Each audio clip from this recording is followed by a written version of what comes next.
So good morning, everyone. Thank you so much for coming so early. As I was saying earlier, this is the earliest I've ever given a talk, so bear with me. At least it's 8 o'clock in DC, where I came from. So I will be talking to you about the Global Hunger Index 2010. You have the documents in the back, as well as an executive summary of the documents. Why a Global Hunger Index and what it is? I will start by giving you just a brief overview of what it is, and then tell you the highlights of this year's version of the Global Hunger Index. So we have, at IFPRI, we have developed this Global Hunger Index as a tool to raise awareness of regional and country differences in hunger, to help learn from successes and failures in poverty and hunger reduction in particular, to provide incentives to act, and to focus on one special hunger-related topic every year. This year we focus on malnutrition. Last year we focused on gender inequality. And overall, the index is really a tool for advocacy. It is targeted to policymakers, donors, media, and the public. So the index measures 3 dimensions of hunger. The first one is undernourishment, the percentage of the population that doesn't have enough food to eat or enough calories. The second indicator is child malnutrition. We use child underweight. That is the percent of children that are underweight or low weight for age among the under 5s. And child mortality among under 5 children. So we use 3 indicators that we give equal weight to and combine into an index that we refer to as the Global Hunger Index. Here, this is a little bit small. All I wanted to show here is the fact that the data that we use come from other sources. We have to use the sources of data that exist. And the data are not available for 2010. So it's a bit of a historical data that we use. We use the FAO data that are for 2004-2006 when looking at the Global Hunger Index for 2010. For the percentage of underweight, we use WHO data that span from 2003 to 2008. And under 5 mortality is UNICEF data from 2008. And this year, what we look at is comparing 1990 to 2010. What progress do we see between 1990 and 2010? We rank the countries according to this index from low to moderate hunger, so a lower number is better, all the way to serious alarming and extremely alarming. The index can go from 0 to 100, but in practice, the maximum score is 41. And there is no country in the developing world that doesn't have any hunger. So here's the slide that shows you progress since 1990. And I will help you go through it. At the level of the world, if you look at these 2 bars here, the Global Hunger Index in 1990 was 19.8, or roughly 20. And we have seen an improvement to 15. So hunger has reduced from about 20 to 15 in 2010.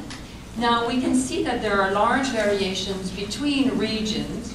The worst region is South Asia. In 1990, South Asia had hunger of 31 and has improved down to 23. This is followed by Sub-Saharan Africa, which has also which had a bad score in 1990 and has made very little improvement. You can see that it went from 25 to about 22. So the improvement in Sub-Saharan Africa is not very good. In South Asia, it's much better. And then you see large improvements in Southeast Asia, about a reduction of around 40%. The same with Latin America and the Caribbean.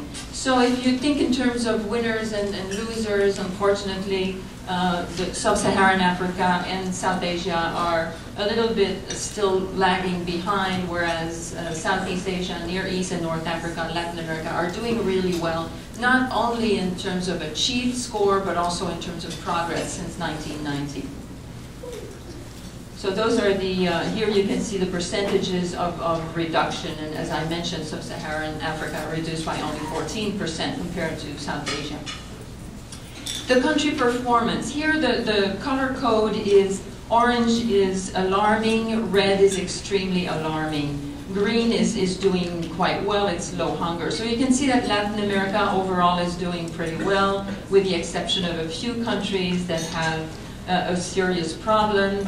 But the big problems lie here, Sub-Saharan Africa with some red countries, Chad, Zimbabwe, and Swaziland. We don't see them very well. Some countries that have extremely alarming hunger problems, and all the rest mostly is orange, meaning alarming. And we can see that South Asia, India, Bangladesh, Pakistan are not doing well, whereas Southeast Asia is doing a little bit better. So this is the performance in 2010. If you look at progress now, it's the same picture. Green, again, progress meaning the change between 1990 and 2010. Again, green is a sign of doing well, and red and orange is a sign of having deteriorated over time. Red is actually means deterioration over time in some countries. So it is always the same regions where we see the problem in terms of hunger. No surprise. We have a few countries here that we refer to as the losers and the winners. The losers are countries where there's been a deterioration over time, a large increase in hunger in Congo, and all of the countries that are categorized as losers, unfortunately, are in Sub-Saharan Africa, except North Korea. And for the winners, we have Nicaragua and Mexico from Latin America. Brazil is actually very close as well to having done really well. Peru has done very well, and you see other countries that have reduced their hunger quite dramatically in the past 20 years. Now, the focus of this year's essay or topic, the topic we chose this year is to talk about the undernutrition in early childhood. We didn't have time to look at the scores precisely, but if you look at the scores, you can see that child underweight, when we have the scores for the 3 indicators and the total, you can see that child underweight contributes about half of the score. Normally, the 3 indicators are weighed equally, so they should contribute about 1/3. But child underweight actually contributes to almost half of the score globally, and in some regions even more than that. In South Asia, underweight accounts for more than half of the score, about 56%. In Sub-Saharan Africa, the situation is different.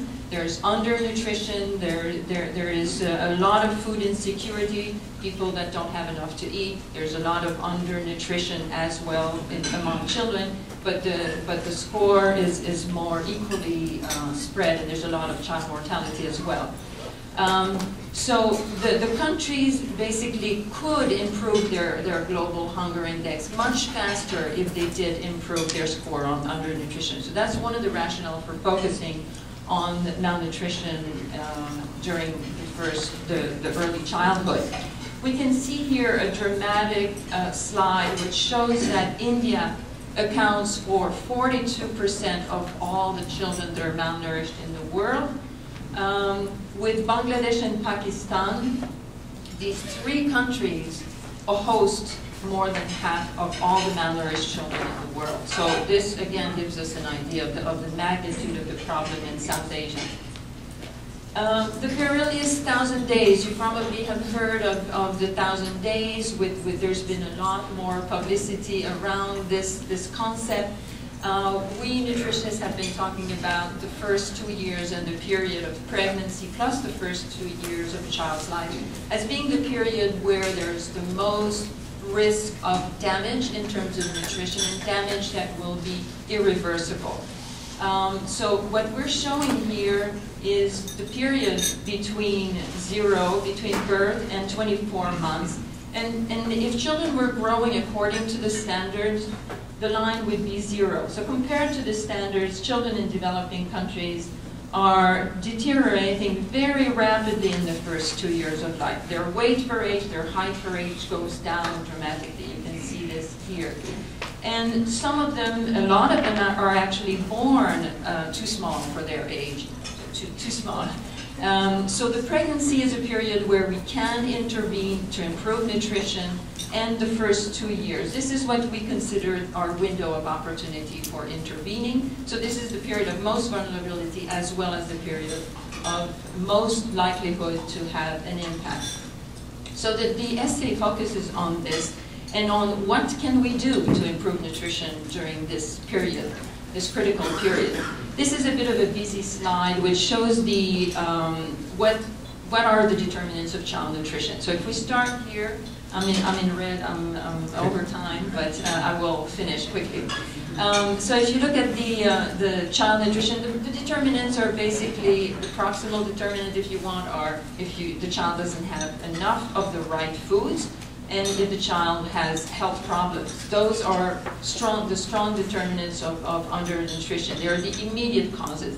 But there's also the underlying causes: poverty, food insecurity, gender inequality. Those are all the kinds of aspects that really are underlying why there is so much malnutrition where there is. And on the left side, you can see the interventions that can improve undernutrition. So in the yellow box here, you have the interventions that are mostly health and nutrition and that we need to target to the right age group, which is the pregnancy and the first 2 years. So this is what we know works, and if we were to be able to implement it and cover all children that need it at scale, we would make a very big improvement in child nutrition. We also need to address the underlying determinants of malnutrition. We need to have agriculture be more nutrition sensitive. We need to have social protection programs be more nutrition sensitive. Those are all the kinds of interventions that can address the underlying causes of malnutrition. So they range from agriculture, poverty reduction, income generation, to women's empowerment and education and strengthening health services. So those are the recommendations from our report, that we need to target interventions during this window of opportunity, the 1,000 days. We need to tackle the underlying conditions that cause undernutrition. We need to foster gender equity. I haven't mentioned, but in South Asia this is a major issue. IFPRI has shown that women's status is one of the major determinants of malnutrition in that region, and until we solve this problem, we will not make so much progress. We need to prioritize nutrition in political and policy process, and we need to engage, empower, and ensure sustained support for local actors in the area of nutrition.